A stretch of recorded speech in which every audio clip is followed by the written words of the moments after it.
tell me the disconnect, but it seems good. And we should be recording, so I should be getting an MP4 at the end of this, which honestly might not be that much below the audio quality.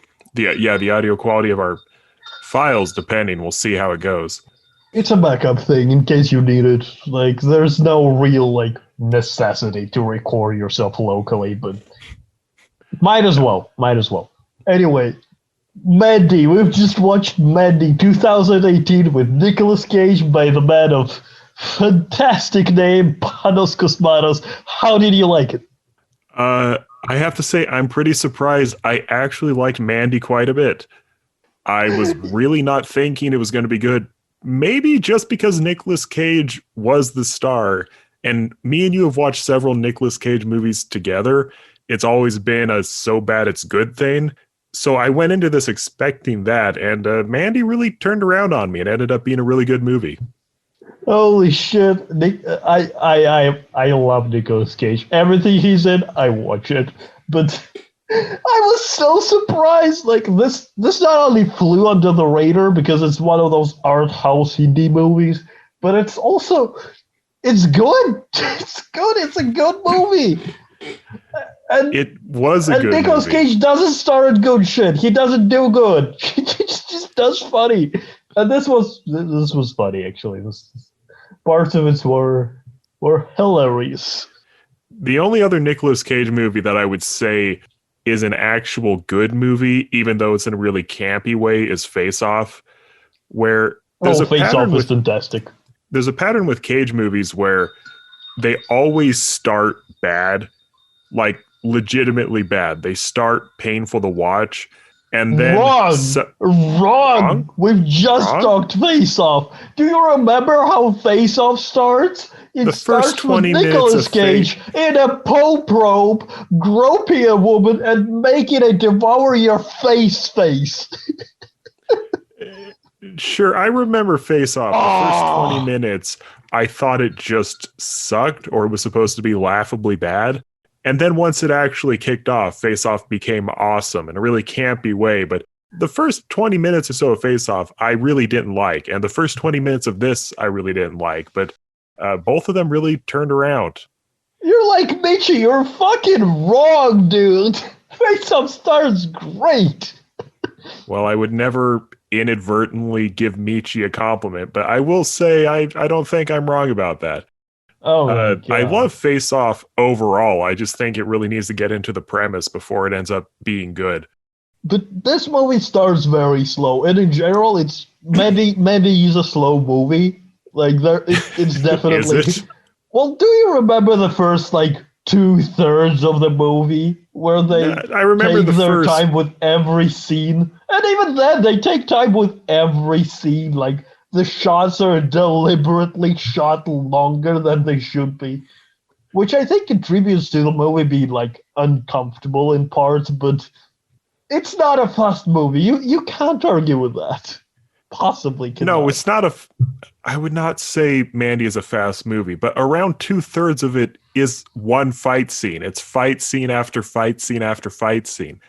Once you understand the premise of once Nicolas Cage makes the battle axe, from that point onward, he's either killing someone or taking a thoughtful moment to look around for an object that he can kill someone with. He's never not in the process of killing someone. Oh shit, he forges a fucking battle axe. Can we talk about this for a moment? Yeah, that's a good place to start as any, because I went into this movie, if you don't know the premise of the movie, Nicolas Cage has a girlfriend. Nicolas Cage is 55. The girlfriend is 38 or something. They're this frumpy couple that lives in the middle of nowhere in a small town. Crazy hippies that have Mad Max demon biker people working for them kidnap his wife because the main hippie dude wants to have sex with her. She shoots him down despite his impressive attempts to seduce her by pulling out his small penis and doing a lot of drugs and talking about how he's the Messiah. Look, I'm gonna stop you here because this is important. I resonate with that woman. I had that moment of hysteric laughter in somebody's face. At a small penis? Well, it's not I didn't laugh at a small penis. I laughed at a woman who claimed she was an anti-vaxxer and I was really tired and Oh, right. it was highly inappropriate in the work environment, and she's probably way more wealthy than I am, way more important of a person, but goddamn, I was so exhausted and so tired that I had this exact moment where I just stopped laughing uncontrollably. Well, you didn't get fucking set on fire in front of your boyfriend, so you made out better than Mandy. I'm just saying, I resonate with that woman. I get her. It's a very abstract connection, but yes, after the woman gets high on their super LSD and shoots down the cult leader, they tie up Nicolas Cage with barbed wire, have some Jesus imagery, I think. No, you're missing an important point. First, he masturbates in her face. Oh, right. Of course. How could I forget that? he revenges upon her for laughing at his hairy small dick by jerking off angrily and talking about how special he is. Then they tie Nicolas Cage up. It's important to stress that. There's full frontal nudity in this goddamn movie. Yes. And the next time he appears, after like a short while, that like at the end of the movie, full frontal nudity again. He's just dog flopping around. This man has no shame, but a lot of confidence. No. And to be clear, there is not even the slightest amount of female nudity in this, really. It's just this guy's cock and balls. They make an extended appearance at multiple places. Well, okay, extended appearance might be the wrong way to say that, but they are around for a length of time. There we go. I was going to point that out.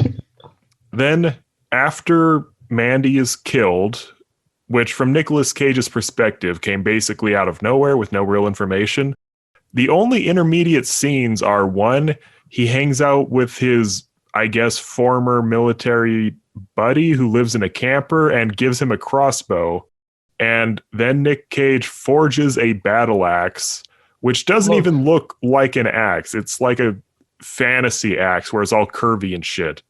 You're missing important scenes again. One, you're missing the Cheddar Goblin. Oh, right. You're missing the Cheddar Goblin. Cheddar Goblin. There's a fucking Cheddar Goblin. When Nicolas Cage is cheddar cheese and children. Yes, when Nicolas Cage is hysterical right after this happened, the hippies make no attempt to finish him off. They just leave him tied to the fence post, taking it on faith that he will eventually die, even though I don't think he lives that far from town. Like, someone might just hear him yell. And after he escapes by just kind of dragging his hands through the loops of barbed wire, he hysterically, there's like 15 minutes of him just being upset in his house after this happens, which, you know, fair enough. And Cheddar Goblin comes on TV, and there's a very surreal commercial that Nicolas Cage is very invested in right after he watched his wife be burned alive in front of him. I've got to put this on tape. Every movie where Nicolas Cage stars has a scene that he must discuss this shit with his agent. Like, he won't star in a movie unless there's a scene that he deliberately designed himself. That's the Cheddar Goblin scene. Because there's no other, there's nothing like it. It comes out of nowhere, it leads nowhere, and Cheddar Goblin is just after it in the background. Just the bottles of Cheddar Goblin, whatever, cheese. It comes out of nowhere, it leads nowhere, it means nothing, and it is there purely because Nicolas Cage demanded it be there. He wanted a goblin that vomits molten cheese on children. Yes, and after Cheddar Goblin was established, he becomes a stealth mascot for the movie, appearing in the backgrounds of kitchens, which there are many kitchens in this movie. Nicolas Cage spends like 30 minutes killing people in one specific kitchen. Also, there's something I want your opinion on. How likely do you think that actual real-life Nicolas Cage knows a black Muslim dude from Mozambique that is a bounty hunter? Not zero. I think there's a very solid 50 to 70% chance that Nicolas Cage actually knows someone like that. Which, that was a weird thing because Nicolas Cage's friend, the army jacket guy who's hanging around in the trailer, he was so interesting to me because he almost fit into like 7 stereotypes at once, but he never quite clicked into any of them. He was a fascinating character just in the fact that he almost hit all these stereotypes but never really settled into them. So I guess he was just a guy, but he manages to not be bland, even though he's very low key. He's very low key. He appears for a short time. We don't know anything about him. You kind of get him. It's good. It's good. Then right after that comes the axe forging scene, which had me confused because for a solid 45 seconds, I saw the molten metal, I saw the anvil, I saw the crazy, surreal trailer location in the middle of nowhere, and I assumed it was the hippies. I assumed that the Mad Max hippie dudes were the ones making the fantasy weapons because that made sense. But no, it's Nicolas Cage. He just has a hammer and an anvil and he knows how to do this. And there is no... And the weird thing is... Yes. And he knows how to do it. And he also knows how to kill people. The thing about Nicolas Cage's character is there's almost no setup. 100% of the movie is surreal art house scenes of Mandy being a woman who is in the woods, or Nicolas Cage cuddling her and going, God, I'm so happy you're here, Mandy. I love you so much. You have no insight into who Nick Cage's character is as a human, but he has all these skills where he knows an arms dealer from Mozambique. He knows how to forge a fantasy battle axe. He knows how to kill people with his bare hands. He has superhuman strength at many times in the movie. And he also instinctively knows what drugs are in front of him and which will help him become more of a killing machine. That's just real life skill from him. That's just his real life skill. He can kill someone. He can shoot someone off a motorcycle with a fucking crossbow. There is no explanation. In the dark. From like a solid distance. Like that's really difficult. There's a missing middle hour in this movie where Mozambique guy trains Nicolas Cage in how to be a killing machine, but they just skip that part and have him go from soft sweater-wearing husband who lives in the woods to brutal killing machine with no explanation whatsoever. He just knows how to do that the moment revenge is on the table. Honestly, that part makes sense. Like there would be like a montage there. But it's so much better without. It's so much better without. You can't argue with that. Yeah, just think about it. He was just a stealth killing machine all along, and it fits with the. And even if there wasn't, it just fits with the overall atmosphere. I believe the word is of the movie, where it's like stealthily pretty unsettling from the beginning. Like a lot of the establishing shots of the movie, which are long and drawn out and are deliberately about his girlfriend Mandy, they are establishing her background in this art housey way where they don't tell you anything. They kind of show you it, but it's not what they're showing. It's the theme of what they're showing, and you kind of get it, but you don't get it. I get that feeling a lot from that movie. I get the feeling a lot too, and it's a really aesthetic movie where I looked at the Wikipedia article, that was my research going into this. It is described as a psychedelic movie, that it's very specifically trying to convey the feeling and the vibe of those experiences as part of the aesthetic of the movie, which at places that's very literal, where there's a part early on when the hippie dude is giving his speech where everyone is on drugs and everything becomes distorted and the color is shifted. But I think that applies to the story of the movie in general, because there's so many little moments in here where what's happening does not make sense on a literal level, but the emotion of it makes sense, where things constantly happen where you have to go, how would he know that? Or why would that person behave in that way? But it adds to the feeling of the story and it feels right, even if it doesn't make sense. Like the tiger, for example. Oh my God, the tiger. Can we talk about the tiger? Yes, we can talk. There's a chemist that provides the cult hippies with drugs. He lives somewhere on a mountain. He's naked.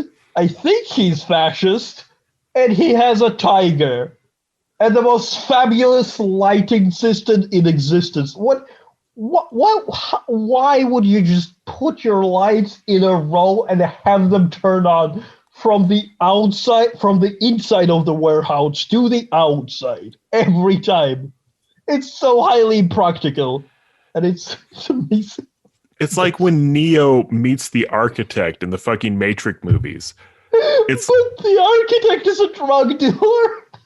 yes.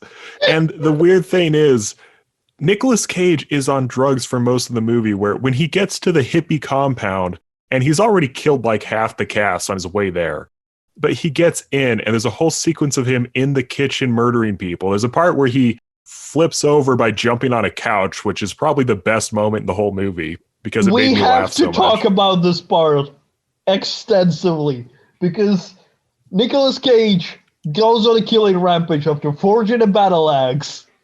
That is a sentence that I've just said. And then he goes there, he like drives out, he locates these murder hobos, demon motherfuckers that are apparently a gang of bikers that got some fucked up drugs and they were never right in the head ever after. And they're not actually demons, but a kind of like it's difficult. It's difficult to explain. They're not I think nothing in this is literal, or it's not supposed to make sense. But like their costumes are fucked up. Like that's a noticeable getup. You wouldn't get a hooker in that. We're missing the important part here again because Nicolas Cage shoots one of them, tries to drive over him because he didn't kill him with a fucking bolt, ricochets off of him in a car as if he drove over a ramp, crashes, gets captured, finds himself in some underground compound with one of his heads being nailed into the fucking concrete and the other chained up to the pipe. He tears off a pipe, calls the dude a oversensitive snowflake? What was it again? Yes, it was an oversensitive snowflake. Amazing insult, by the way. I'm still in that shit and calling Michi that every time from now on. And fucking just there's a pit there. There's a pit right underneath him. He's just in a basement and there's a pit. Why is there a pit? That scene was where the movie really moved into the mode of everything is symbolic on some level, because the downstairs to what by all rights should be a trailer house, when you really think about it, is almost this industrial area, or it's like a back room in a factory or something, where there's this grating and there's a pit that's at least 30 feet deep that is just in the bottom of a house that is left open at all times. I think that actually, like, you've seen, like, there was, like, an old couple and the dude was, like, fucking his asshole scratched up because he was anally raped by the... There's a demon dude who has by penis sword man. Yes, the penis sword man. There's a dude with a penis sword there. Anyway. And wait, let's clarify. This couple, so I think like they've taken over some like old couple's house, and there was that was like a legitimate house with a basement. Okay, I'm willing to go with you on that. Why would the basement have a giant open well? Now that I cannot possibly even begin to explain to you because I don't know. There's just a bottomless pit that this dude that climbs out of finds a shotgun, and after Nicolas Cage kills the sword dick demon, he just waltzes in there. He has clear shot of Nicolas Cage, and he decides to shoot porn on the TV. To be clear, Thupa is not saying he filmed a porn movie on the TV. He shot bullets at the TV and hit the porn.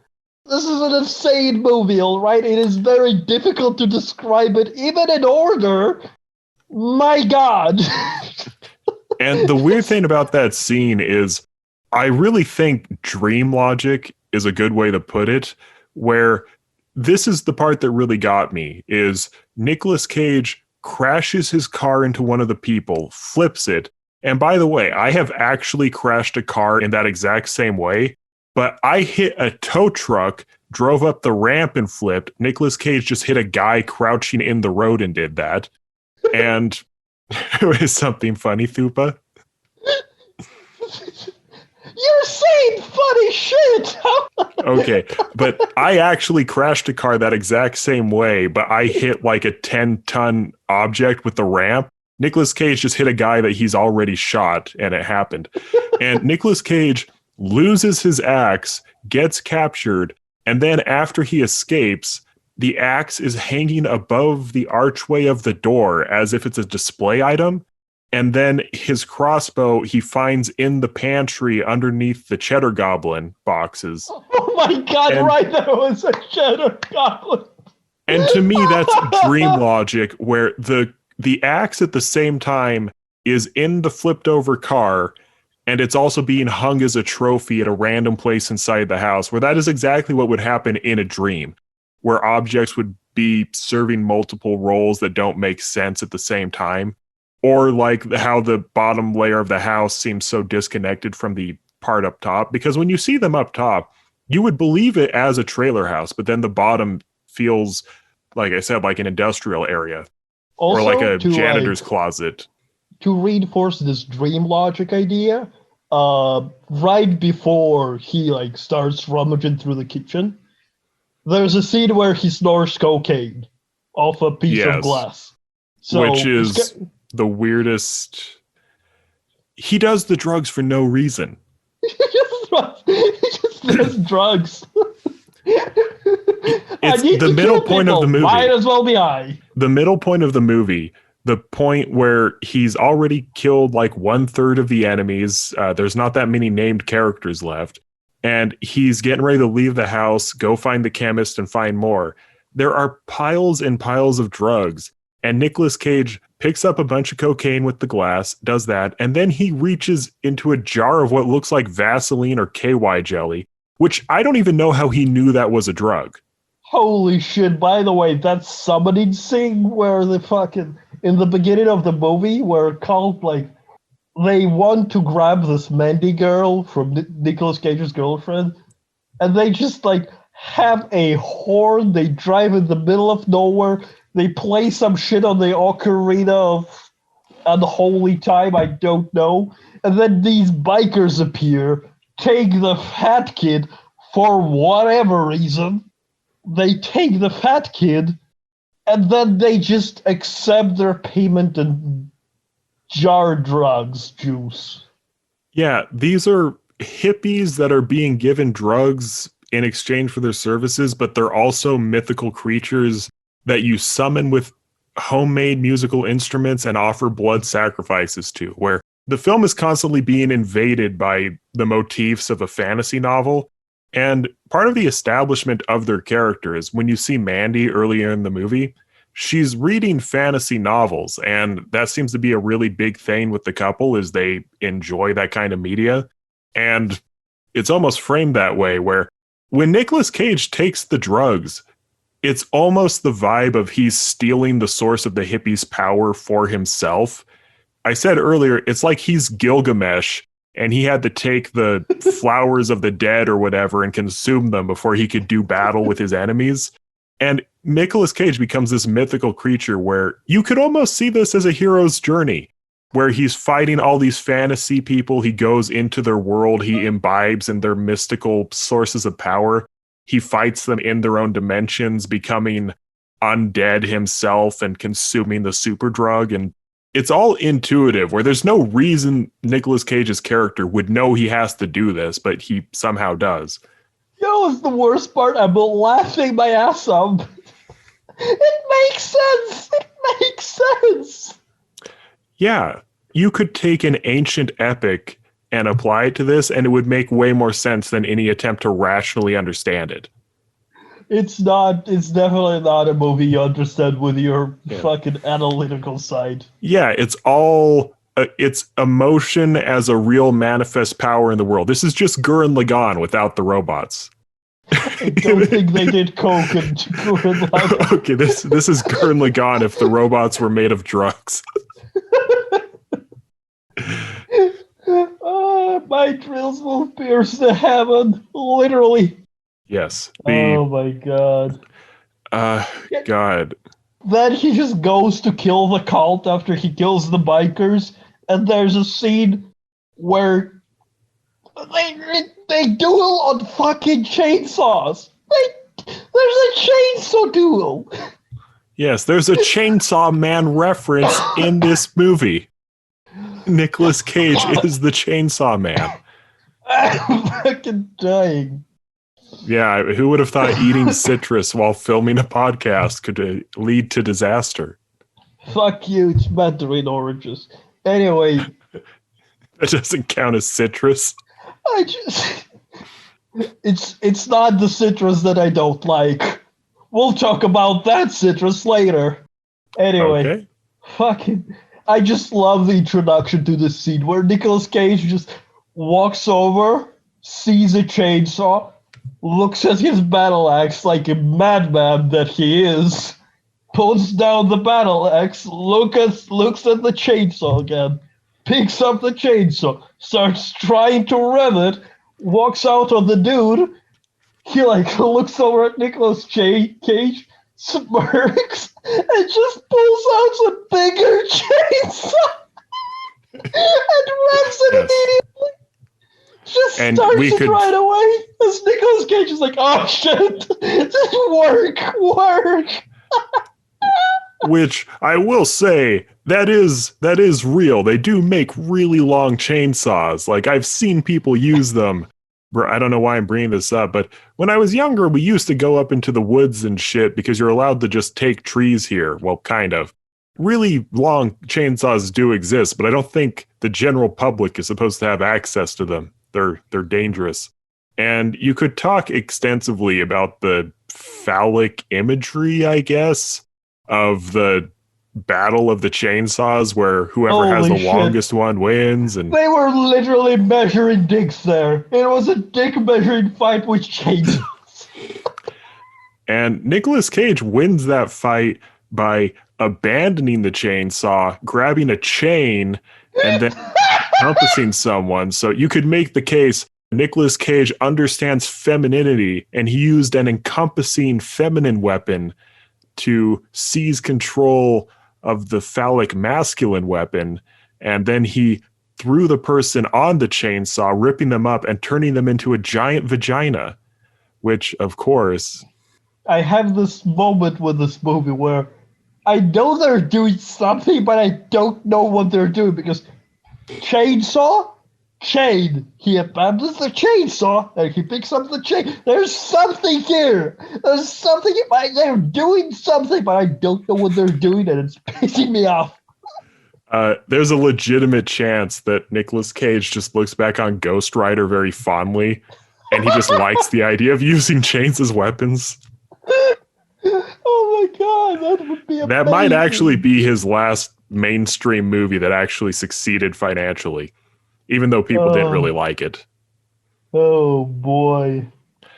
Oh, So yeah, God. then he proceeds to murder a grandmother who's a very sensual lover by her own admission. This movie really wants you to be attracted to women who are a bit past their prime, or a lot in her case. Yeah, it's the only- definitely a little old for me. The only woman who's actually attractive to most people in this is maybe pregnant, which maybe has some symbolism.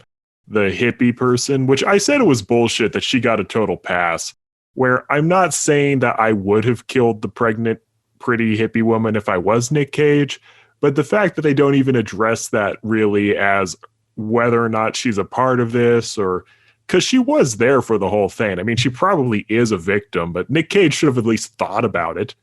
I'm not sure that he didn't. I'm not sure that he didn't. Anyway, since we're getting to the last living character in this movie, we have to talk about Jeremiah, all right? Yes, but first I will say, I wish Nick Cage would have pulled a face off and just like raised the baby as his own to replace his lost, well, I guess it would be lost wife in this case. That was so creepy. That was so creepy. That movie. In Face Off? In Face Off, like that always disturbed me. It disturbs everyone. No one is okay with that ever. And then fucking at the end of the movie, Travolta is like just shows up to his wife after a highly traumatic experience, and he's like, "Hey, I adopted a child. We have this now. Welcome, Michael." Oh God! You can just see like the actress is like fighting with ideas, like, should have talked to me about this. I'm surprised Nicolas Cage didn't just rename the kid his dead kid's name, but thankfully he doesn't have dead kids in this movie, not the ones that we know of at least. And I want to say real quick about the battle axe, just so that people know what it looks like. Imagine the letter S if it was a battle axe. That's basically it. That's actually a pretty accurate description now that I think about it. Like, you could take this axe to Sesame Street and they would make it work. He made a handlebar inside of the blade of the axe for him, and he never uses it.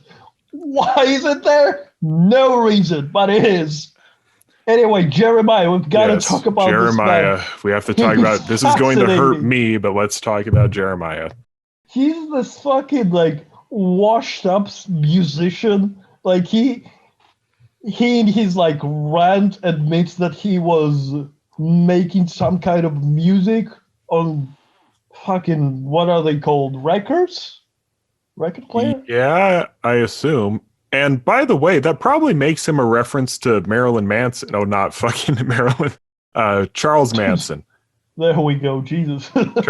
Because Charles Manson was a semi-successful musician. Like, Charles Manson wrote multiple songs that the Beach Boys recorded and actually published on records.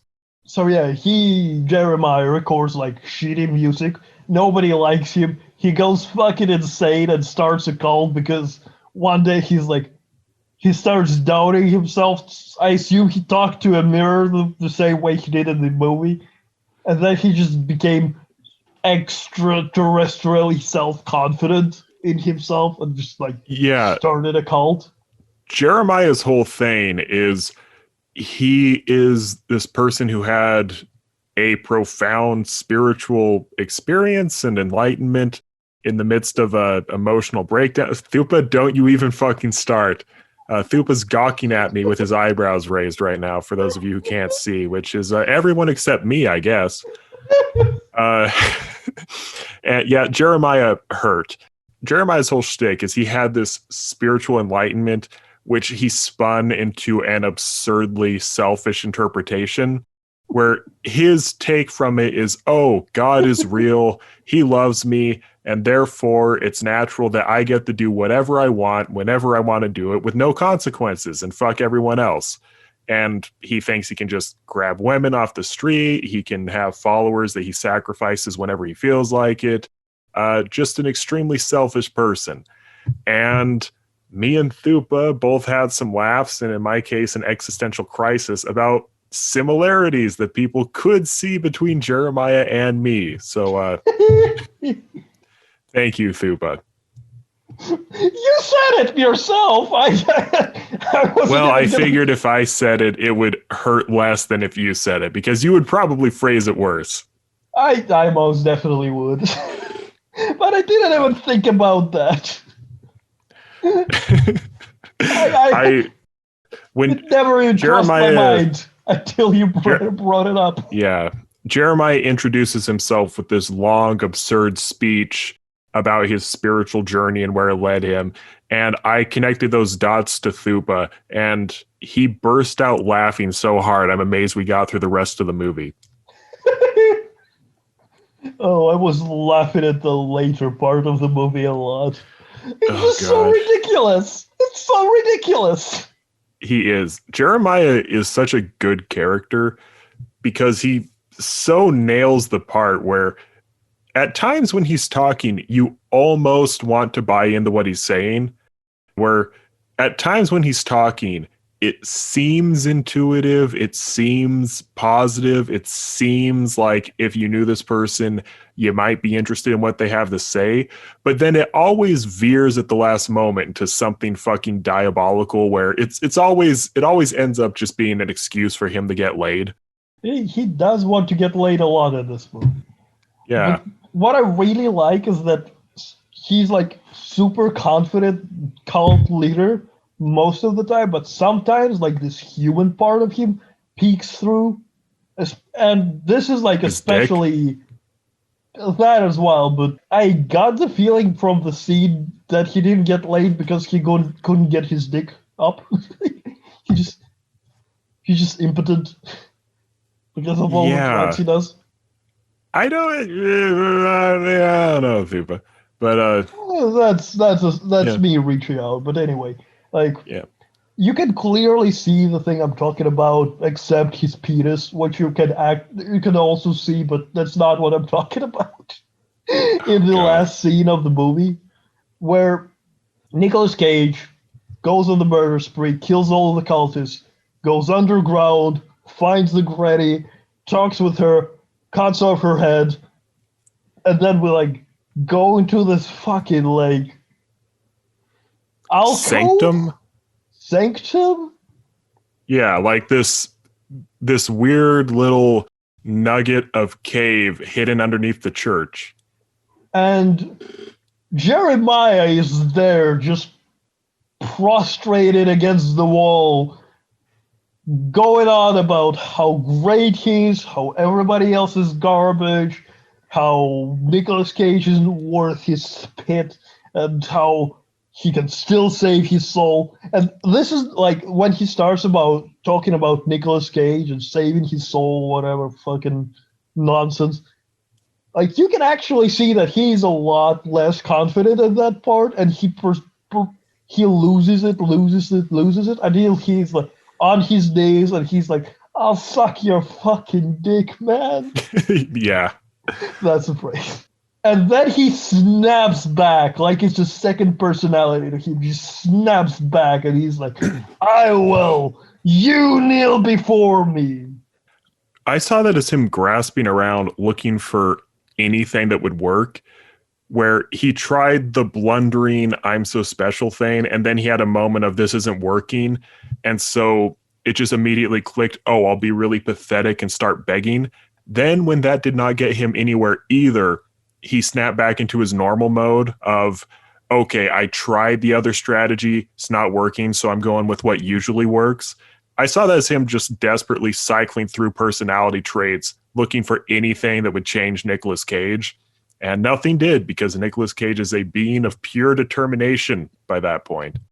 Also, can we talk about the symbology that is there where he kneels in front of him as Nick Cage holds his head against like his crotch and then crushes his head and does the ahegao face? I did not see that as an ahegao face, but I guess you could. Yeah, Nicolas Cage at the literal final scene, or the final scene where anything happens. I think he came. I think he came. You can think, yeah, that's a very legitimate thing. In the final scene with any conflict, they just finally go, yeah, Nicolas Cage has superpowers, and he takes his arms, not even held in close to his body. Nicolas Cage, like his elbows are straight. Jeremiah's head is 3 feet away. The blowjob grasp. And then just flexing his pecs a little bit, Nicolas Cage smashes his head like a watermelon, and his eyes squirt out of his skull. And at the same time, Nicolas Cage comes.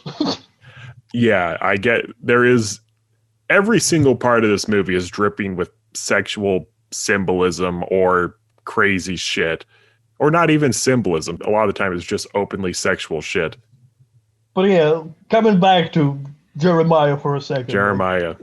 Yeah, what you said like makes sense to me, but I think it's in reverse. I think he's a slimy, rad bastard, failed musician that went cuckoo crazy and got this second personality that is overtaken him for the most of the time, and he snaps back to his like slimy self and this pathetic human being occasionally. But when that doesn't work and he doubts himself at the most, he just goes back and rubber bands into his second personality that has no doubt, no concerns, and no morality of any kind.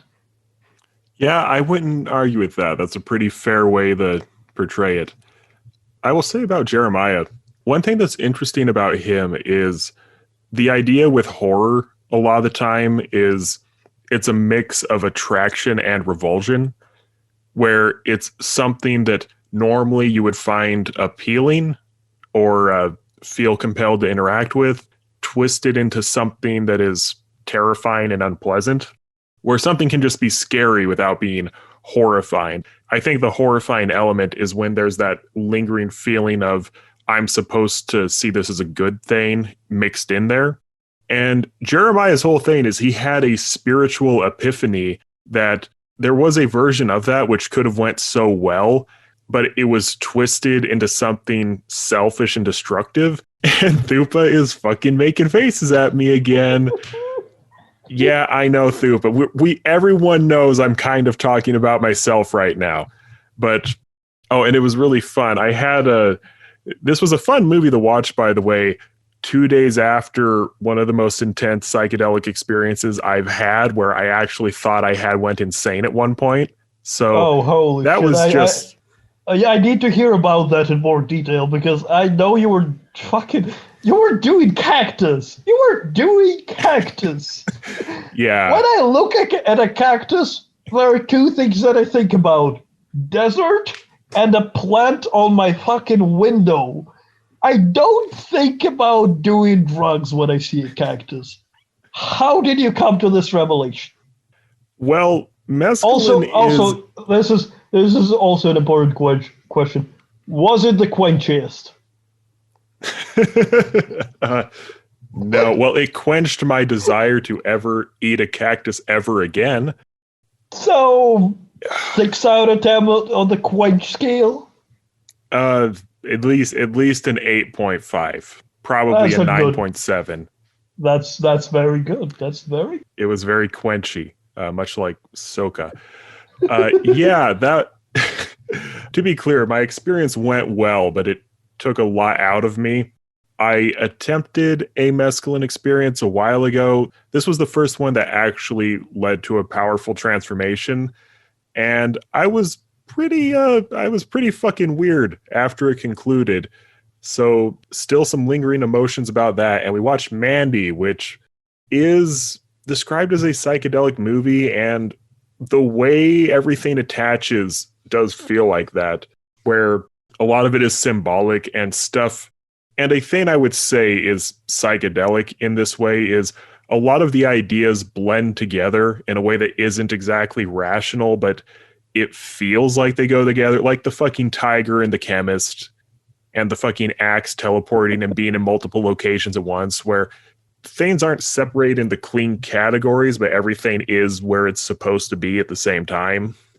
But the thing about Jeremiah is there's an element to his life where it could have been something really good and it should have been something positive. You normally think about, oh God, what the epiphanies. You normally think about epiphanies like that as the moment where your life gets on track. And with Jeremiah, that is kind of what happened. It just played out in a way where he ended up being a fucking crazy rapist murderer. And that's what makes Jeremiah so compelling to me is there's a lot of people who look at what Jeremiah has and they want something like that to happen in their life. And there's this mix of positive and negative with Jeremiah where he does have the emotional relief that comes with having this new identity and this crazy spiritual perspective, but it has all this baggage with it that makes it something destructive. And the attraction and repulsion are both there at the same time, which, you know, is horror. And I think that really works with him. I'm rambling. Thupa, jump in. I'm just like I lost the train of thought like a while back. Okay. All right, I found it. So about those citruses, right? I'm watching you eat an orange right now, Thupa. that's my segue into saying there's a studio, an anime studio called Passion that made an anime by the name of Citrus. A very loose connection to what I'm doing, but a connection nonetheless. So anyway, it made Citrus. It made Rail Wars. It made fucking Braves of however many leaves, Ryoko no Yusha, whatever. Do you know that anime? No, by any chance? No, I don't. I'm a pleb. That's why I failed as an anituber. It's very bad. It's one of those animes where you don't know who the killer is, but I guess the killer 2 episodes in, and then it was just proving me correct every 10 to 15 minutes. God, it's bad. Don't watch Ryoko no Yusha. They made Higurashi afterwards. Why did they remake Higurashi? What was the point? Higurashi was amazing back in the day. It was amazing.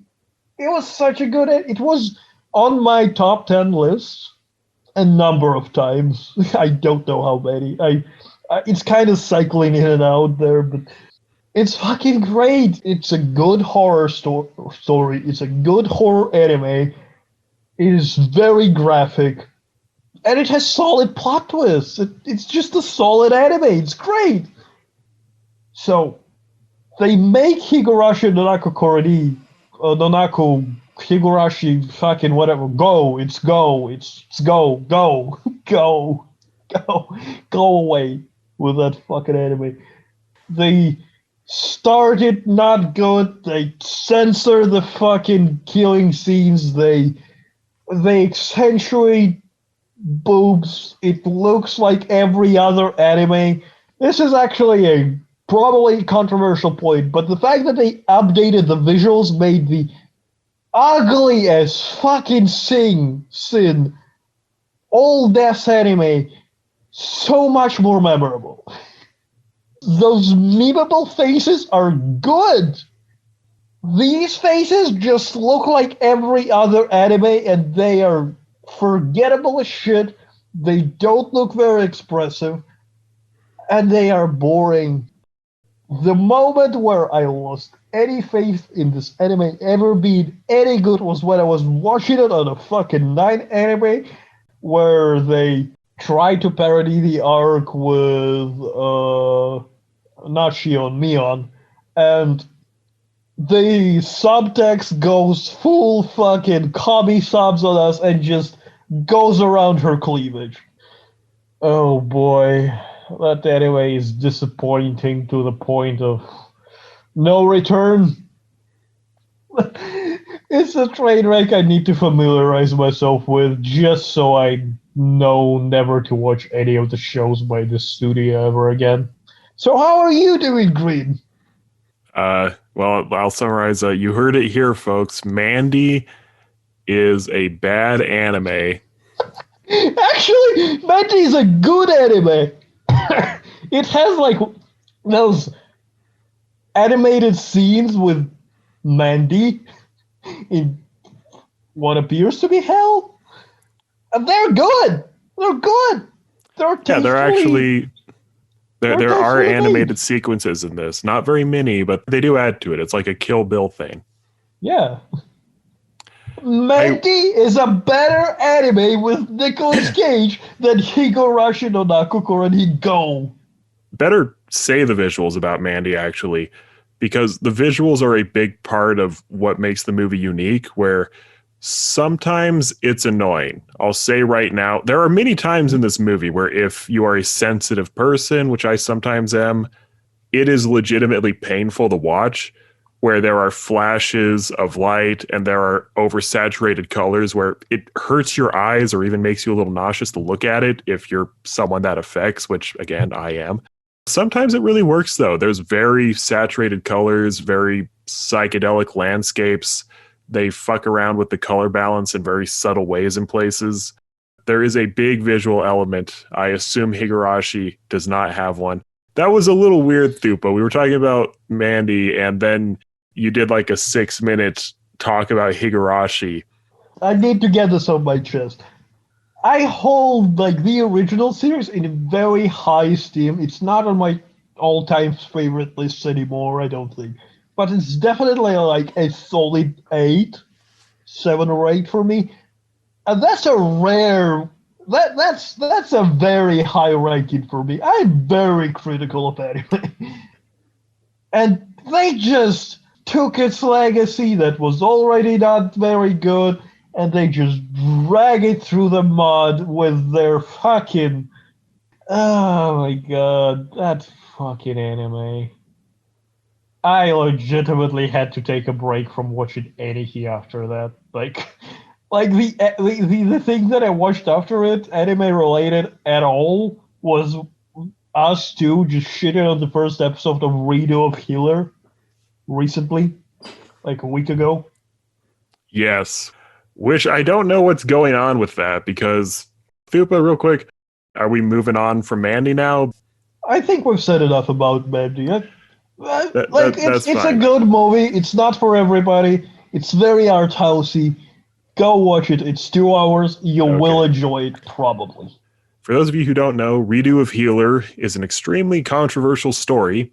I describe it as the show that people pretended Shield Hero was, Redo of Healer actually is, where it's a really brutal, mean, hateful piece of art about a total bastard who does have his reasons to take revenge on people, but insists on doing it in the most fucked up way possible, who constantly rapes and murders and tortures people. There's a lot of rape. There's a lot of rape in that show. Yeah, there is a lot of rape. It actually is. Redo of Healer comes very close to having a rape-based power system, if I'm being completely honest. That's a fair point to describe it. That isn't exactly true. It's pretty goddamn close to being true, though. I mean, Hero Seaman raises Maid's power level or whatever, fucking just overall level. Yeah, everyone who is not a hero has a very... Yeah, everyone who is not a hero has a very strict level cap in this world, and a hero's semen, if you ingest it, which, you know, through your vagina does count, it raises your level cap, so it is a very hot commodity. So part of the main character's backstory is he had an endless cycle of people sucking his dick against his will, which he did not take too well to. The show is very anti-rape in that the involuntary sexual activities of a male are treated as a very serious thing, where that is not common in anime at all. That is actually a win for the feminists and people who hate rape. Well, I guess everyone hates rape. People who dislike rape in media, in a weird way, that's a win for them, because females taking advantage of a man is treated as a very serious matter. The show actually always takes rape seriously. There just is a lot of it. But Redo of Healer, I actually really like the manga. It's one of those things. It's not for everyone. It is for me, though. I enjoy this shit. And I watched the first episode with Thupa, and from my perspective, they had completely destroyed the story by removing all the controversial elements and basically cutting it into parts to turn it into a generic fantasy story, where the story didn't even make sense because they removed the character's backstory and everything. But then I'm seeing people post screenshots from the second episode where I heard the second episode is like more brutal. The whole thing was Redo of Healer was set to have one of the most fucking talked about first episodes in the history of anime, where it would have been way worse than Goblin Slayer. Oh, way worse. The cadence of the early chapters of the manga, by all logic, the first episode of Redo of Healer should have ended with the main character raping the princess. I was making jokes where if they did the thing where they saved the OP for the end of the first episode and they had the music come in at the exact right moment, it would have been the most epic fuck you in the history of anime, because they treat him coming in her, like that's his spirit bomb. They treat him coming in someone against their will as this finishing move, I guess literally. And don't look at me like that, Thupa. And when I watched the first episode, I was expecting that to be what happened, where they end with that and it starts off this firestorm of controversy. But they had turned it into this generic fantasy nonsense. But then I'm seeing screenshots from the second episode and it looks like they're actually doing the story for real now. And I don't understand why the fuck they would do that, because the first episode was fucking terrible. And I almost think like the idea was make it so the first episode is misleading about what the show is, so that people would get distracted and not get upset until the show was already airing. That's all I can think of why they would do that, but maybe why? they're trying to pull Ura Butcher with fucking Madoka again, where they baited casual viewer with a generic harem shonen premise, and then they just turn it up on them and fucking go ballistic. Maybe, but this is a show where like no one is watching the show who doesn't know what it is. It's If not they're like it's trying to airing. do that, if they're trying to do that, they're doing a really shitty job of it. Let's just be clear on that. Because if they're doing it this way, all they've accomplished is totally ruining the pacing of the story. And for all I know, maybe the uncensored version will cut a bunch of scenes and rearrange them and it'll actually make sense. But it's frustrating. Maybe they'll pull a fucking Lucas, and the first episode is actually twice as long as it should be. Or half the duration, I suppose, of what it should be. It's fucking frustrating because Redo of Healer, again, it's not a show for everyone. But for what it is an extremely good version of that. I'm talking about the manga, by the way, and that's a whole other element. People are chiming in saying, oh, you know, the manga actually is a lot worse than the light novels and actually played up a lot of these elements. And my response to that was, okay, unless the light novel is utter fucking dog shit, then it doesn't explain the decay from the manga to the anime. I just like hearing the words light novel and dog shit coming together. It just warms the cockles of my heart. Oh, God. It's frustrating because Redo of Healer does so many things right. The pacing is really good in the manga. I'm up to date with the manga. It's at around chapter 40 or something.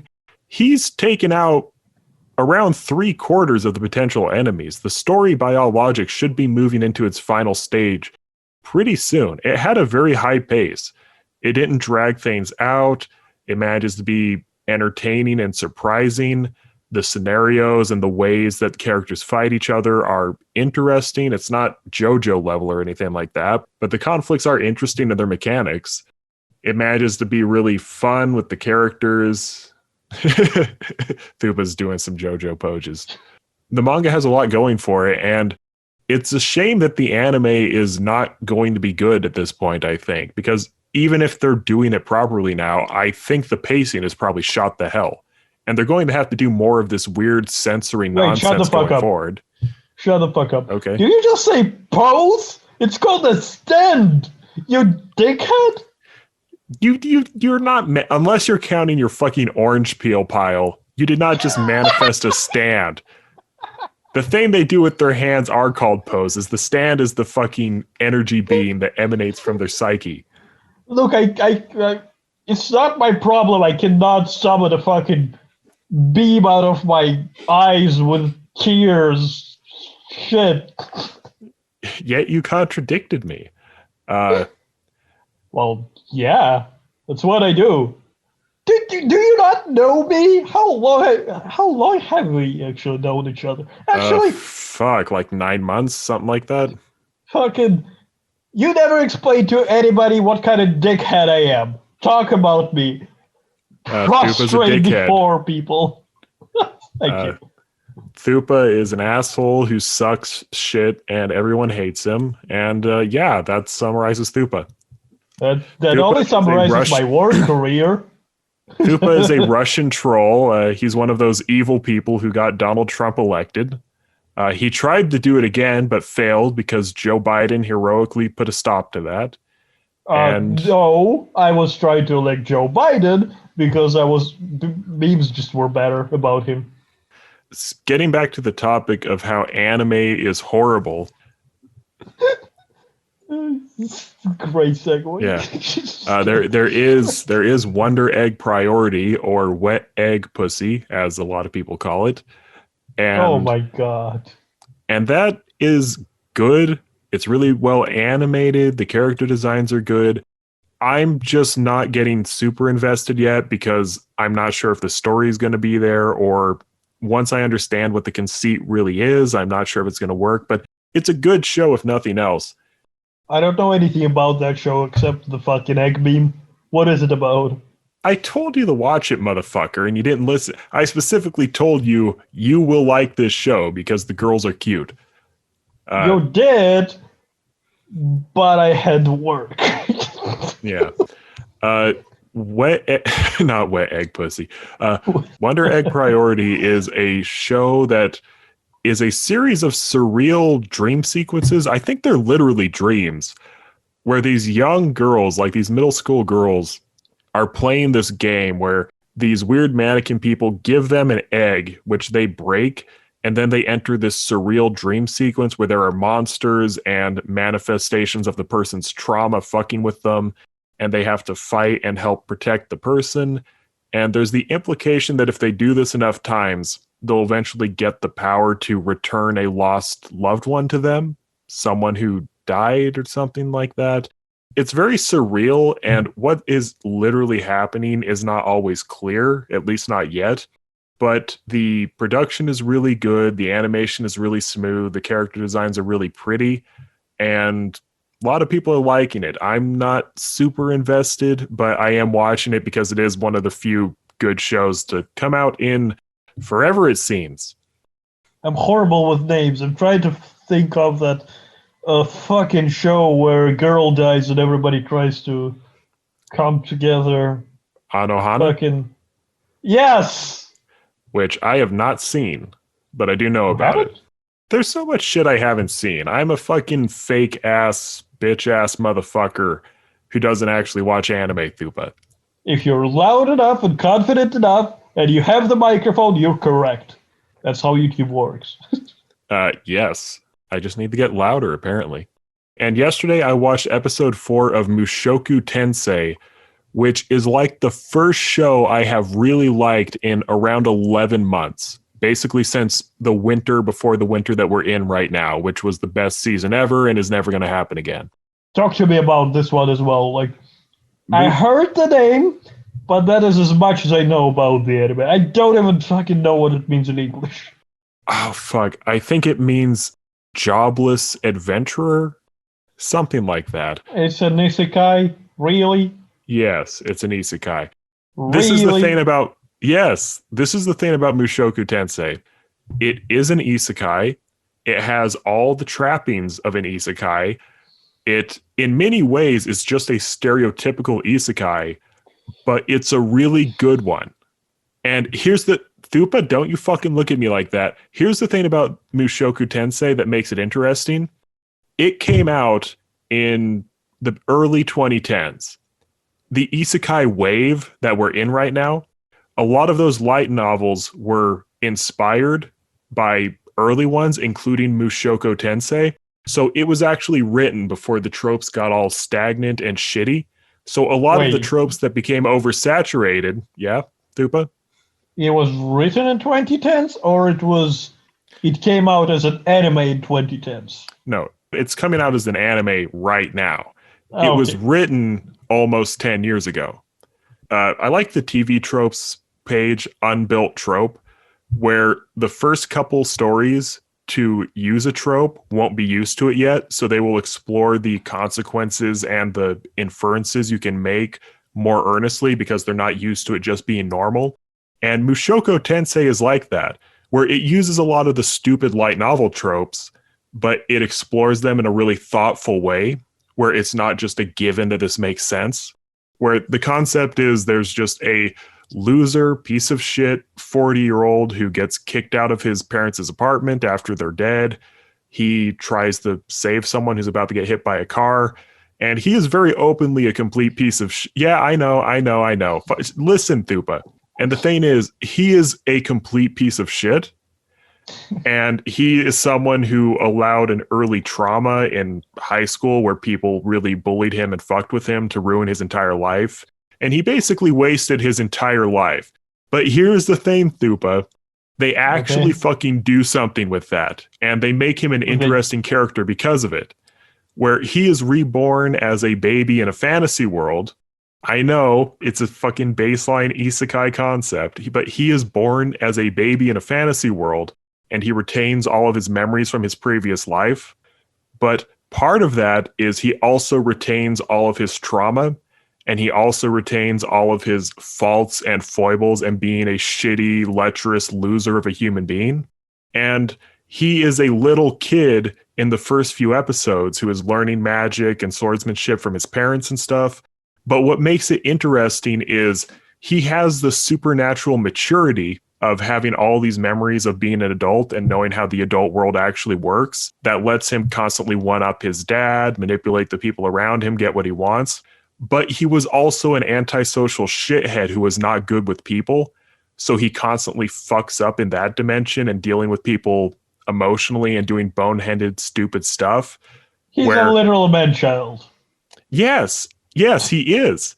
And that makes it interesting because he can constantly outgame people using his adult knowledge, but emotionally he fucks up as often as an actual child would because he never really grew up properly in his previous life.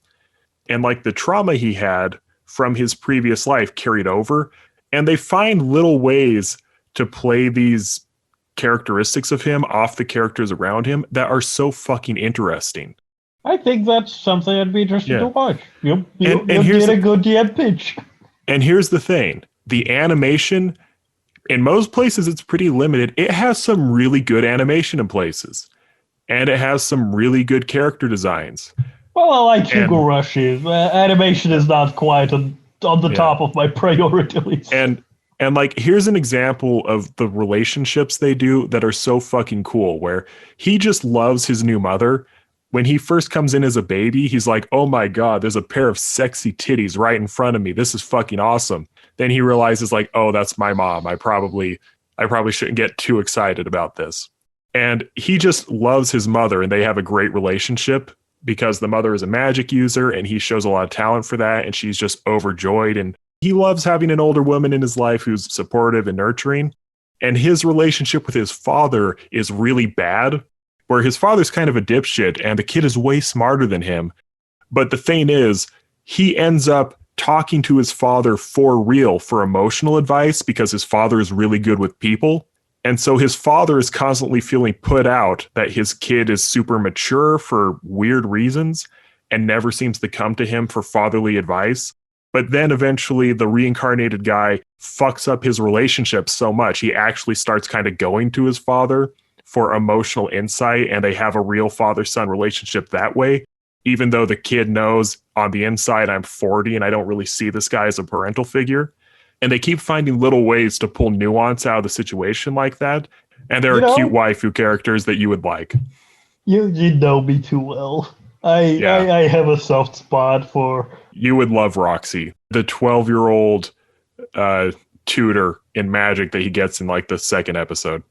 I have a soft spot for fucking cute anime girls. Like, yeah, it's disgusting. It's literally 90% of my Twitter. I'm aware. I'm on Twitter all day because I'm a scumbag piece of shit. I'm just training for when I die as a 40-year-old and am reincarnated as a 6-year-old in a fantasy world. That'd be pretty swell. Pretty swell. If only I get to retain my knowledge, though. Otherwise, fucking pointless. Oh, God. I would have to get over my... You'll invent a steam engine? Yeah. No tracks, just the engine. You'll just be sitting in a field. Look, you have to start with something, right? Although Mushoku Tensei also pissed me off because one of my mutuals on Twitter, who is an anime person, was offended. And part of the thing is the main character is a dipshit asshole jerk. All right. Who is pretty well-intentioned, but he was a antisocial spaz in his previous life, so he does stupid shit all the time. As is every protagonist in an isekai. Go on. Yeah. But again, there's nuance to it where they actually show the consequences of it. And they had a whole thing where he inadvertently sexually assaults like one of his best friends in an innocent way where when it happens is like, yeah, dumbass, that wasn't an appropriate way to behave. but it wasn't like an act of profound evil. And this offended one of my mutuals so much that they looked up plot details from later in the show so that they could scream about how offended they were by them. And so I like had the one anime I've liked in like a year got fucking spoiled because stupid otaku sexual assault bullshit offended one of my mutuals that much. And it fucking pissed me off. It's like I can't just enjoy anything. Redo of Healer fucking sucks. I don't know if I like wet egg pussy yet. And now Mushoku Tensei, I had spoiled for me before So episode 4. I take it you haven't read the source material? I don't read shit, Thupa. I made you listen to Bobiverse! Yeah, I've been listening to audiobooks lately. That's about all I can do. I'm horrible with reading, so I've just been trying to get into the habit of playing audiobooks while I play fucking Hades for the 5th time. Talk Bobiverse to me, mate. How do you like it? I'm happy to talk Bobiverse for a while.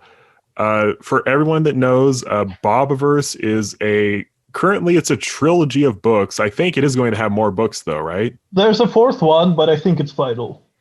Like, he intended it as a trilogy, he finished the trilogy, and then he, like, released the 4th one to cut off the plot end that he hasn't finished. Okay. It's kind of separate, it's not tangential, but it's a very... the 4th book is actually really good as well. But Thupa got me to read the first 3 books in the Bobiverse series, which is about a man named Bob who signs up for a after-death cryogenics treatment, is killed right after he comes into an immense fortune and sets out to start his new middle-aged life as a rich guy, and suddenly wakes up several hundred years in the future, much like Fry from Futurama. But unlike Fry, Bob is in a mechanical robot body, where he is specifically in a cube. He learns that his brain was seized by the government, destroyed, and used as a template for creating an artificial organism, general intelligence AI.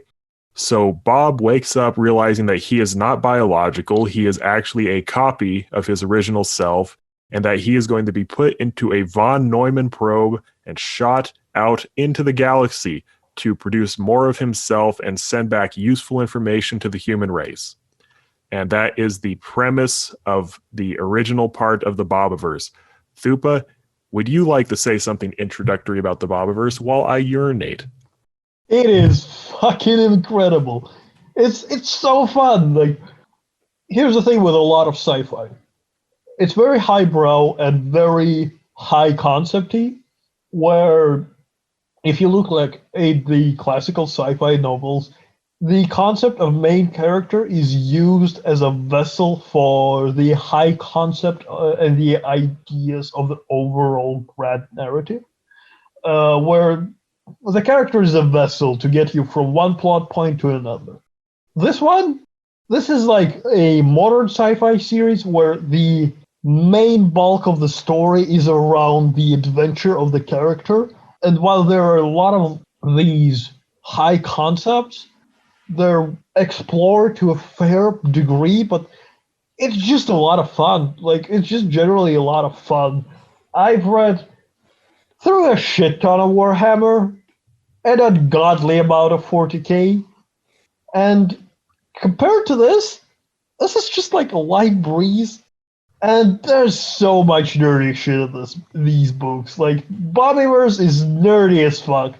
Bob as a character is a fucking geek. The Star Trek references all over the place. Let me just clear something up. It's a good kind of reference. It's not the Ready Player number 2, whatever that shit was, where they just jam-pack reference after reference after reference after reference. They work these ones in, and they put them in. There are a lot of them. They're blatant, but they work. To reveal a bit about the Bobiverse, the first portion of the first book deals with Bob coming to terms with his situation. He's in a training facility owned by the government of the micronation he's a part of. And it's a pretty linear story about shenanigans with Bob learning how to be a robot and eventually get shot into space. After a little while, he starts making more Bobs, And from that point onward, it is a gradual branching pattern of different Bobs that all have little variations on the same personality. And as it goes along, it becomes a much fuller cast where shit's going on all over the place. And a lot of the references Thupa is talking about come in the form of the Bob names, where out of a desire to make it easier to talk to each other and not have numbers or some shit, they all take on new names, almost all of them which are pop culture references. Where one of the very first Bobs he makes takes the name Riker, and he sets up his video feed with a Star Trek theme, and he has the uniform. One of Riker's first clones is named Homer, who actually does a cartoon version of himself, which irritates people to no end. Riker has a stick up his asshole. He's very to the point, very strict, very like commanding personality, and Homer is just a doofus. And the two play off each other really funny. Yeah, they do. And the weird thing about Riker and Homer is they both kind of move in each other's direction over time, where Riker gets saddled with the responsibility of going back to Earth and trying to figure out whatever the fuck happened in the 20 years it took Bob to get out to the galaxy and then Riker to get back. So Riker is very self-serious, and he gradually gets kind of worn down by the adventure and having to deal with fucking humans. Where Homer, he starts as a gag character, but he gradually rises to the occasion and reveals himself to be a very competent member of the Bobiverse with a lot of pathos behind him.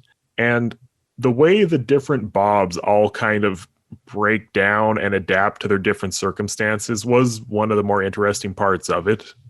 Bob, like himself, the main character, is probably one of the more antisocial characters in like the Bobiverse in general. And, like, after he creates all these clones and sees like different iterations of himself in front of him, he just shuts down, goes out, sees a planet with sentient life on it, and just goes native to escape his reality. Yeah. Everyone gets wrapped up in little adventures where some Bobs are antisocial and go into deep space exploration immediately and just send back little messages as they go. Some Bobs get involved in research and development, and they hang out around the first places Bob colonized and developed new technologies. A fair number of them get wrapped up in trying to get humans off of Earth and into new colonies, which was kind of the original purpose, although Bob is pretty autonomous after he leaves. And there are these clusters of activity, and the Bobs' personalities all start jiving with what they do, where some of the Bobs are very different from each other, and original Bob does maybe the weirdest and least productive activity out of all of the Bobs. He hangs around, becomes obsessed with aliens that he found on a planet, kind of adopts an alien son in a weird way, where he spends this alien's entire life hanging around him and basically turning him into alien Moses as the fate. Although there is a literal person named Moses. Bob names the tribe elder Moses. Where a weird thing about the book, and one thing that annoyed me about Bob, and by extension the writer, because you can tell this is a really bad case of self-insert. In Thupa's case, he probably doesn't think it's bad, but these books are self-indulgent as fuck. Like, you can tell Absolutely. At every turn, the author is just sucking himself off, being like, this is the way I see the world, this is how people should be, these are the shows I like, these are the type of people I like, where Thupa's making faces at me. No, I don't agree with that at all. I think in that, I kind of agree with myself a little bit. Well, you would. I certainly would. I think the writer is self-indulgent in a sense that writer wrote specifically about the things he wanted to write about, but I think he explored it in a very fair sense. In places, yes, there are places where the writer did just kind of annoy me through the vessel of Bob. Like, and not even that he doesn't have a point with this. I got a little tired of the anti-religion, anti-culture stuff, where especially in the first book, I had several points where it was like, I get it. You don't like religion. I fucking get it. No. Actually, I'm going to disagree with you on that one because Oh, okay. I don't think he's anti-religion at all. Because like in the later books, there's this whole Howard and he is dealing with his family, and Margaret, what's her name? Anyway, Oh, fuck. uh, I could have told you if you hadn't said Margaret. I I'm really bad with names. Fuck. Anyway, So the am I. big Go thing ahead, is Keith. the big thing is I don't think he's anti-religion. Think he's anti-shitty people because that is what Cranston is. That is what Polynesian Alliance is all about. That is what the Australian fucking administration is all about. They're shitty people, and when good people do their thing with religion, the author treats them respectably. They do sensible things. He understands where they're coming from, and he lets them do their thing very respectfully. So, and he I will portrays them in a good manner. I will give you that, but like the entire first book is an endless stream of religious characters being the biggest dicks in the world and Bob just railing against their existence. Well, to that, you remember the person who like brought up Bob and dealt with him most of the time in the first half of the first book? Yes. He was a religious person, very much so, but he was also a scientific person, and he was like a very good, kind, just pleasant guy. Oh, He was Dr. religious. Landers. Dr. Landers, yes. And the woman, Howard's friend's name is Bridget. Bridget. Bridget. That must be a reference to something. That's gotta be Bridget a the reference. Midget, the famous porn actress, I bet. Oh my god, please no. Please no. I don't think she was a midget, was she? I don't think she was. No, there is a porn actress who is a dwarf named Bridget the Midget. I know about that one. I've been on 4chan for a long time. Okay, sir. Oh, How maybe dare you? Maybe Bridget Bardot? I don't know. It's gotta be a reference. Yeah. I will say it got a little heavy-handed with me, where it just became so cartoonish how bad religion was at times. I will admit there are places where he adds nuance to it, and in a way, I almost see using Howard as cheating, where Howard is one of the more tolerant and soft and indulgent Bobs. So that's, I don't even know how much I count that. Well, they're all pretty tolerant and soft. Like, even Riker, like, in the end, he has a stick up his asshole. Like, he's very strict. But even he takes time to visit family on Romulus once they establish the colony there. He does try to fade into obscurity as time goes by with his family, but that's more because like he has troubles dealing with it and he acknowledges it. And there's a lot of nuance there. And another thing about the religion, like Bridget initially didn't want to become the what's the word? Replicant? Replicant, yes. She did want to become a replicant for religious reasons, and everybody respected that. They acknowledged her point of view, and they said, "Fine, you don't want to be, you don't have to be." But they do win her over in the end, which I suppose can be a reinforcement to your point that religious is whatever, bad. But what I think, like, the big thing with Bob and his relationship with humans in general is that there are a lot of shitty people he has to deal with at first. And once he can break past that and like put some people in better circumstances, like Colonel whatever his name was, he becomes a completely different person. Butterworth? European. Butterworth, yes. Yeah, I have the list open like right here. Yeah, which I get it. I just got frustrated because at several points the author I mean, maybe this is just me being a shitty person. I mean, maybe this is the whole point and I missed it. But at several points, the author just kind of annoyed me with Thupa's making faces again. What am I Annoyed me not? with a sort of self-righteousness, which I felt wasn't always earned. I feel like the author's a little locked in on his way of looking at the world is the right one.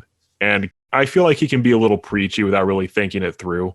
This is a weird thing that got to me. Like later in the story, they introduce a hostile alien race that exists as a hive mind. It attacks and strips planets. It has no concept of empathy for anything that is outside of its species. It literally doesn't understand it. They're like the Zerg or something. They just fly around, eat shit, absorb resources, and take They're off. ants. They're hive mind. They're ants. Yeah. And I got a little annoyed with Bob at certain points.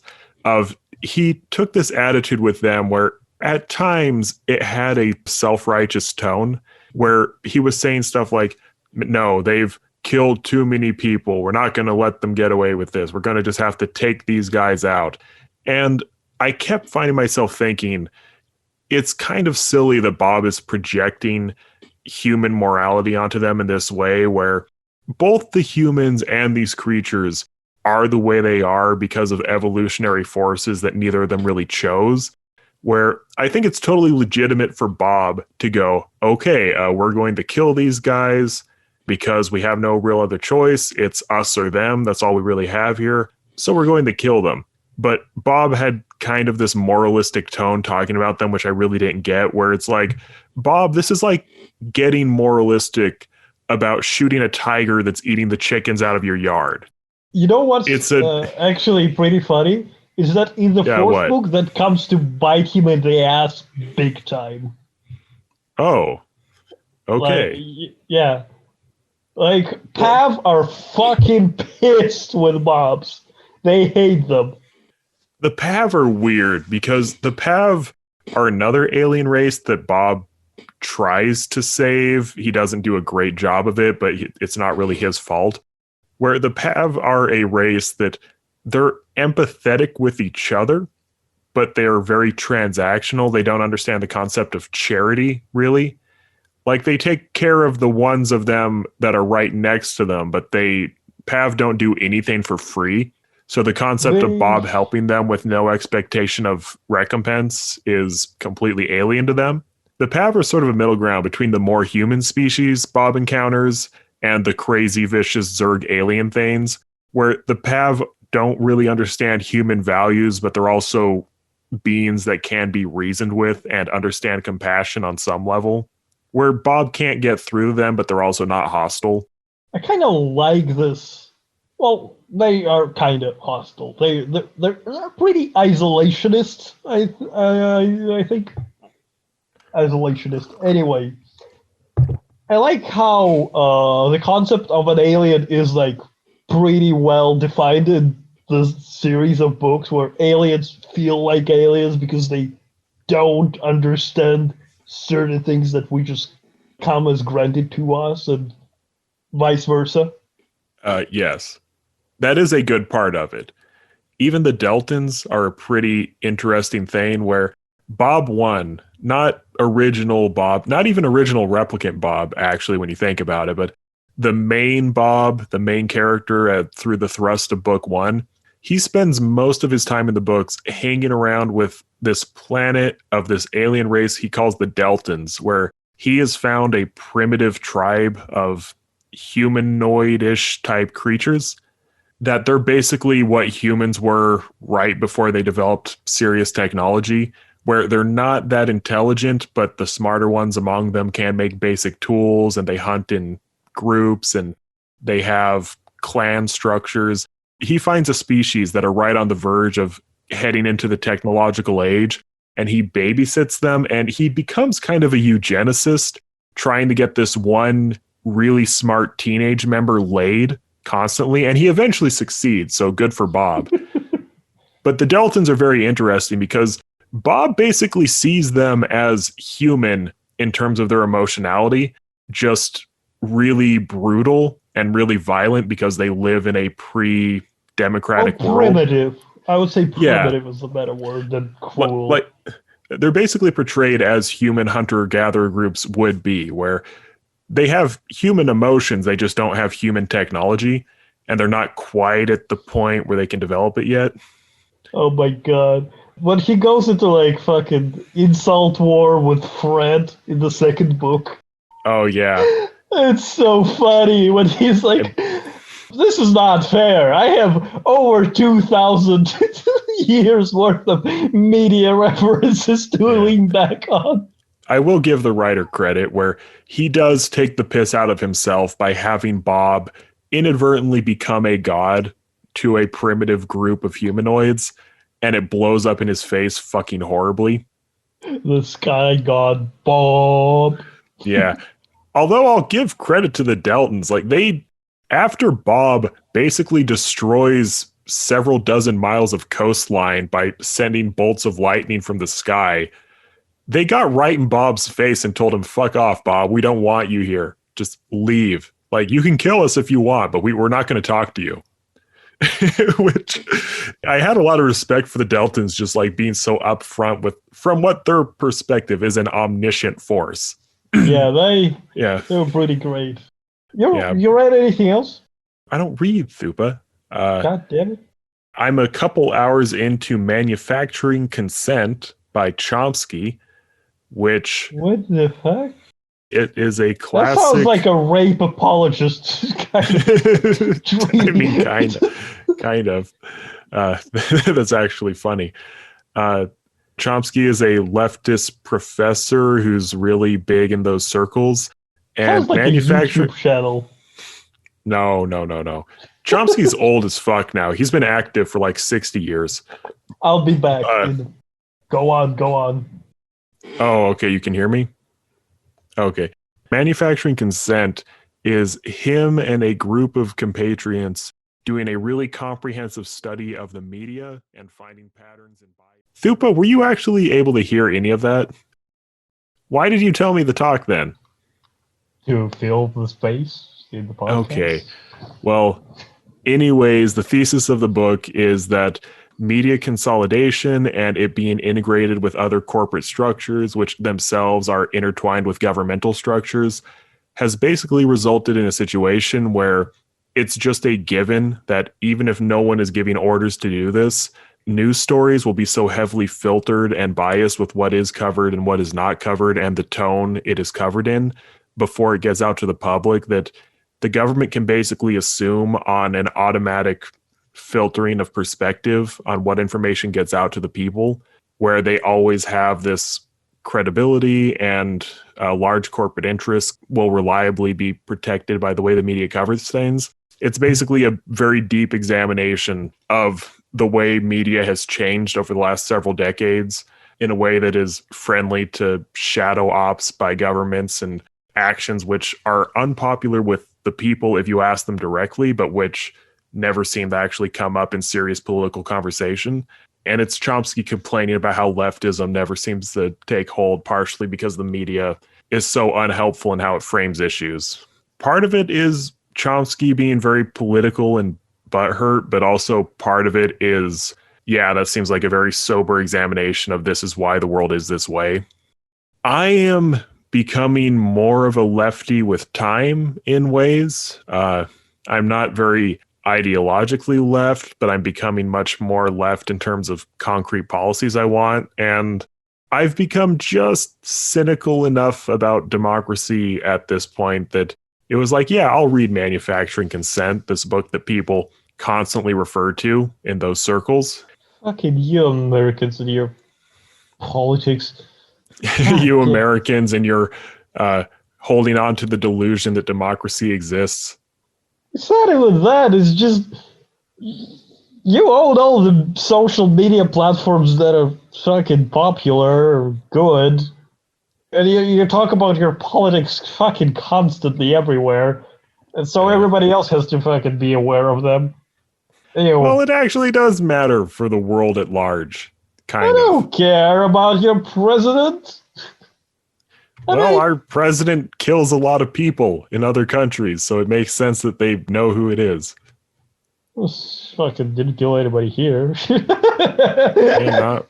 Anyway, fucking let's not do politics. Just I not. don't. I I wasn't don't I wasn't don't planning on I that. don't like. Yeah, Anyway, but I hate books. books books are great. I'm reading one right now. It's getting to the good part Yes, you're reading The Wheel of Time. again. Oh my god, the Wheel of Time is fucking good. It's really Finally good. getting good after 900,000 words. Look, it's good from the start.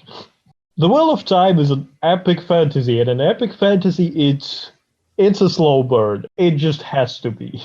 Because there's so much going on there. And Robert Jordan is inhumanly descriptive. If you think Tolkien, fucking descriptive writer, you don't know a thing because fucking there is a place where Robert Jordanson takes 3 pages of a book to describe a gown, button by fucking stitching by. Oh boy.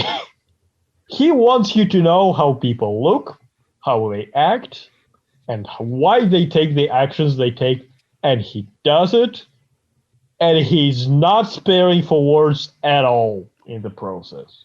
If you want to see how different cultures rub against each other in extreme conditions, you can feel that. A Kyrianan feels different from Andorran, feels different from Aiel. And they act on their beliefs and sensibilities, let's put it that way. So, in general, The Wheel of Time starts by author's own admission, the same way The Lord of the Rings starts. There's a village in the middle of nowhere, a magician arrives, shenanigans happen, we have a quest now. And then it proceeds to flip its shit on its head. Like, it goes in its own direction completely with Aes Sedai, with fucking Randall Thor being the chosen one, which fucks up a lot.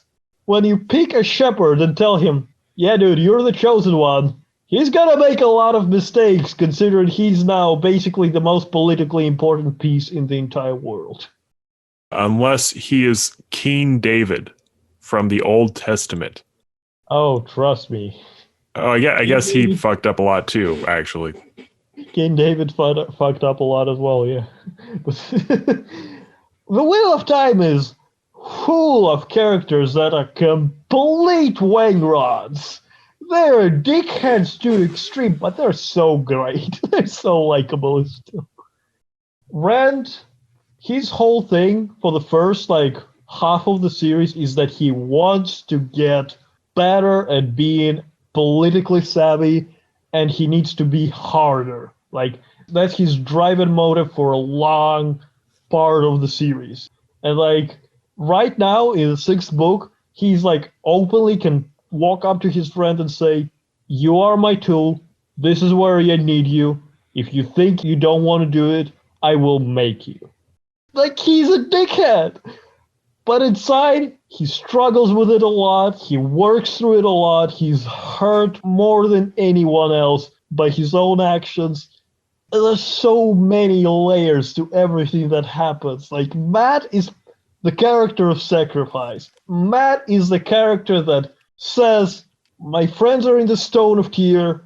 It's the impenetrable fortress that has never been taken. I'm gonna climb a vertical wall, go through however many hundreds of guards there are, and rescue them from the fucking Black Aja, 13 Aes Sedai of Black Aja, that can channel that I cannot do anything against.